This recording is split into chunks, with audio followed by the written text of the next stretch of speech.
Hey everybody, Ron Phillips and Heather Marchant here with you. This is probably not a normal episode like you would see because we're actually going to send this out to my whole client list, and this is also going to be a podcast, and it's also going to go on the YouTube channel. If you're on the podcast, then you are in the right place. This is still the Get Real podcast. If you're not, we'll go find it, for crying out loud. But today we just want to do a really quick episode or video for all of you, specifically about this coronavirus and how it affects us, because man, it just seems like it affects everybody whether we want it to or not, right? So yeah, we should talk about the elephant in the room, and you know, Heather and I just want to give you our take on it today. So Heather's going to help me out and make sure that I don't rant too long on this thing. I don't know. I think we'll have to keep each other in check on this one, I think. Oh man. So I get fired up about a few things. But this one is, some people got me a little on fire, and I think as we go through this, you'll understand why. But really quickly, like it seems like, at least on social media, that you can only belong to one of two groups. Yeah. Right, Heather? I mean, I agree. Yeah. You're either a panicked hoarder that is, you know, ready to kill zombies, or you don't give a crap about this thing. It can't hurt me. I'm going to do whatever the hell I want, and you can't stop me. Like, now's the time to go on vacation and hang out with a whole bunch of people, and I'm going to just do whatever the hell I want. I'm going to do whatever I want, right? Yeah. Because I'm super tough, and this thing isn't gonna hurt me. Yeah. Or like, I'm young, I have a strong immune system. Yeah, it's not a big deal. Yeah, right? If I get it, I'll be fine. So yeah, and you know what? I generally feel the same way. I am young at 45, and I am healthy, and I probably will have zero impact from this. I'll probably be one of the people who gets it and never knows it, right? Yeah. So I understand that, but that's not the only two camps. There's not two camps. There's at least three, because there's one in the middle where, and I call this the prudent camp, right? This is just the prudent camp. Yeah. And I invite everybody to join the prudent camp, the one that's probably not as vocal on social media about how much food they bought and how, you know, they don't care and they're going to do, you do you, right? Okay, cool. Yeah, you do you. And to hell with everybody else on the planet. Yeah. And it's like a big inconvenience, you know, versus taking a look at the people who are really affected. So I'm a little bit, I don't know what the right word is, but I'm a little impacted by this because I live with two people who are immune compromised. Yeah. My wife and my son, both. And so, you know, I think there's a lot of people out there who are trying to keep a positive attitude, and because of their positive attitude and their laissez-faire mode, that they don't realize how their words come across. And I think that happens a lot just in general. And we're going to talk about a couple of ways that is. But in this particular case, when you say that it's no big deal, it's only killing old people and sick people, you are officially a douchebag. Yeah. Now, you may not intend to be one, but, you know, the other day I'm sitting there and I'm talking to my wife, and she is reading this stuff on Facebook, and she goes, don't these people know that they're talking about me? Yeah. Like, I'm the person they're talking about that they don't give a damn about. Yeah. And that hit me pretty hard because I'm a healthy person, right? And I could say those flippant things too without realizing that I could be talking about my friend down the street that I just don't realize is immune compromised. Yeah.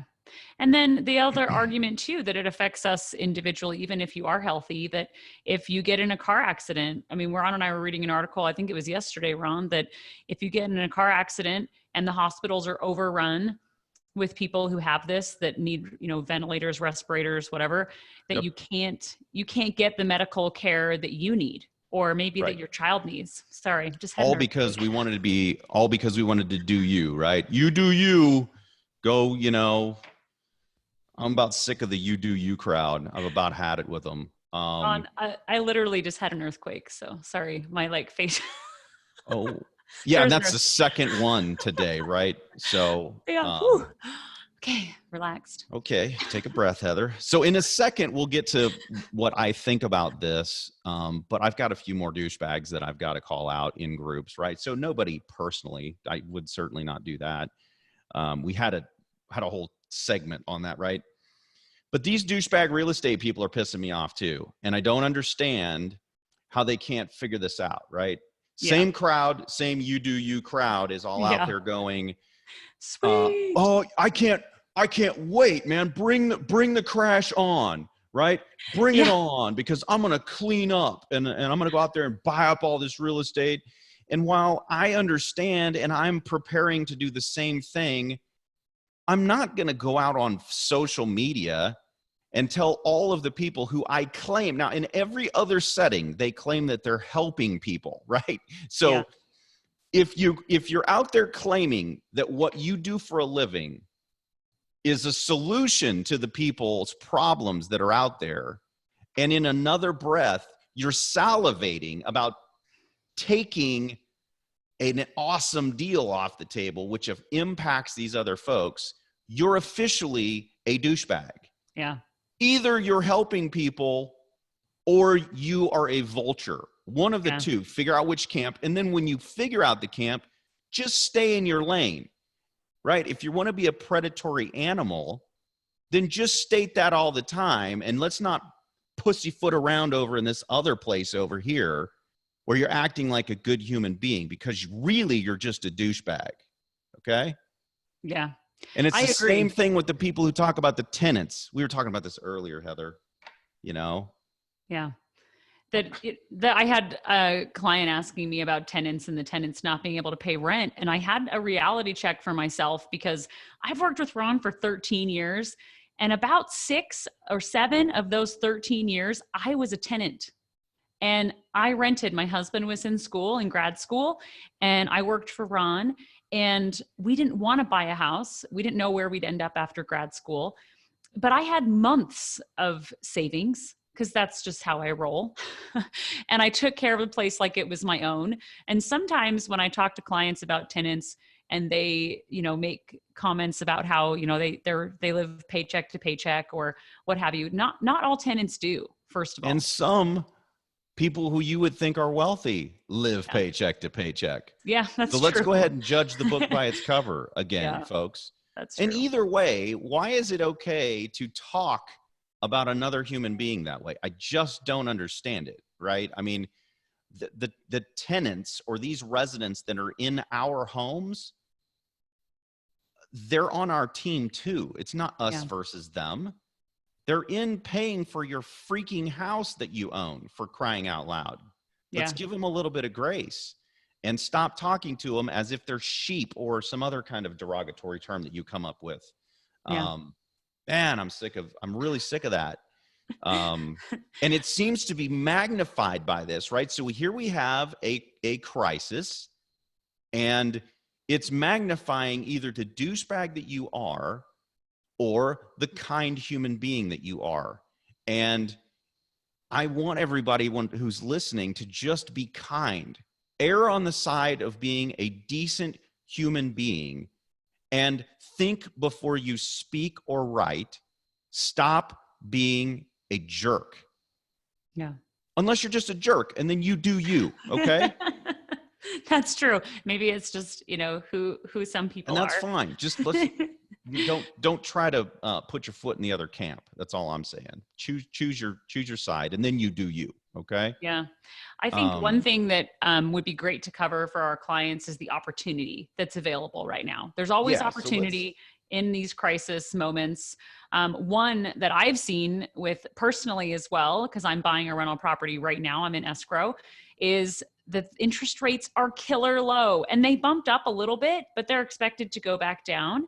And they're even better. They were better before this whole thing started. It's obscene how Yeah. good the interest rates are. Yeah. It's obscene. And so, look, in every crisis situation, there's always opportunity. And I'm not talking about vulture type opportunity. I'm talking about look at what you are currently trying to accomplish, right? So if prior to this, your goal was to purchase properties that cash flow sufficient that you can retire, then that shouldn't have changed. Now, should you look at your deal and make sure your deal is, you should have done that anyway. Exactly. Okay, so nothing changes here, okay? And the only thing that's changing is let's look for the opportunity. Exactly. So interest rates are crazy low. For purchases, they're crazy low, right? In addition to that, what if you have a bunch of properties? And let's say you bought all those properties with a 5.5 to even maybe up to a 6% interest rate. Man, I'd take a strong look at refinancing all of those properties right now. I mean, there's multiple different ways to do that can be beneficial to you. In addition, sometimes when you refinance, you're able to put the cost on the back end of the loan, right? And by cost, I mean you have to fund your escrow account, right? For your taxes and insurance, you prepay those items.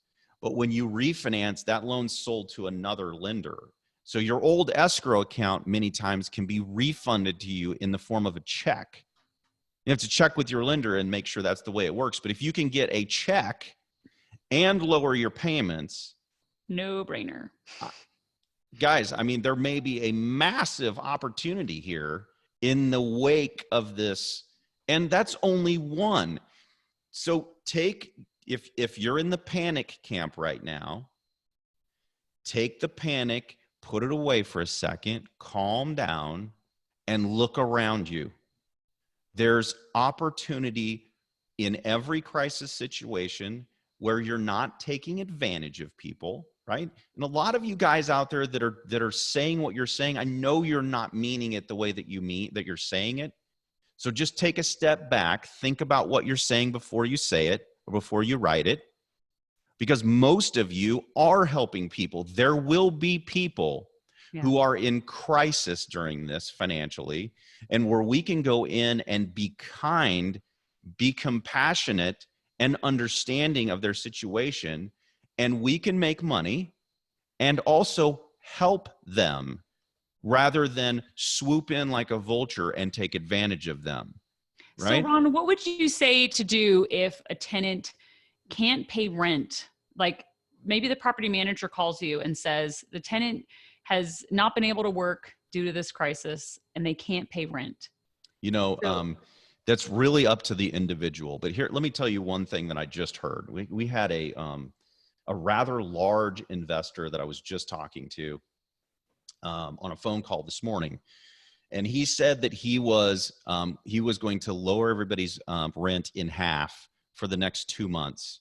I'm not suggesting everybody do that, but this guy's in a financial position where he can do that, and he's not over leveraged, and that's something that he's doing to help in the crisis scenario, right? To help people out. If you're in a position where you can help people who legitimately have a problem, well, then help a little bit. At least be understanding, right? And then I would also tell you to just chill for a second, because there's a lot of things that are coming from the government for people who are affected by this. Guarantee you in some way we will be impacted. I don't know what the impact is actually going to be, but to suggest that collections are going to go down by 50% next month, I just don't see that happening. I just don't see that happening. Me either. And you know, those of us who have been blessed, if you're not in that camp, then fine, right? You don't have to do things you can't do. But those of us who have been blessed and have a little bit that we can help out, let's help out how we can, right? The whole country is going to need to come together so that we can get through this quickly, right? And then the government is poised to help out. That's the other thing that I would really strongly take a look at. Like, look at what is coming down. I'm not a big, huge government interventionist guy. I actually hate that. But hey, if they're going to do it, well, you know, then I'm going to look for ways that can help me out in my business. And you should too, especially if you're impacted. All For I'm sure. saying, Heather, is that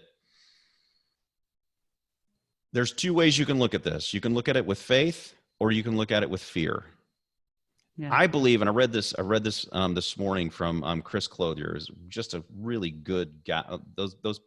That whole family is just good people.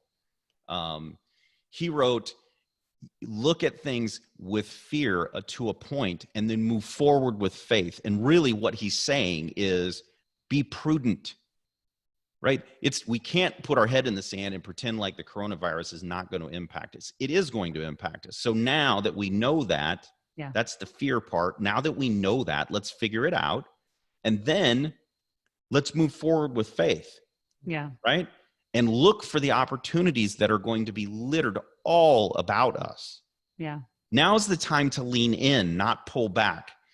Another phone call I had this morning with one of the people who buys marketing for the top real estate investors in the country.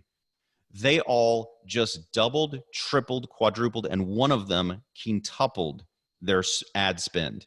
And why did everybody else is pulling back the lever, exactly. And they went all in. And why did they do that? Because they're going to own the airwaves and all of the written media, because everyone else is pulling out because they're scared. Yeah.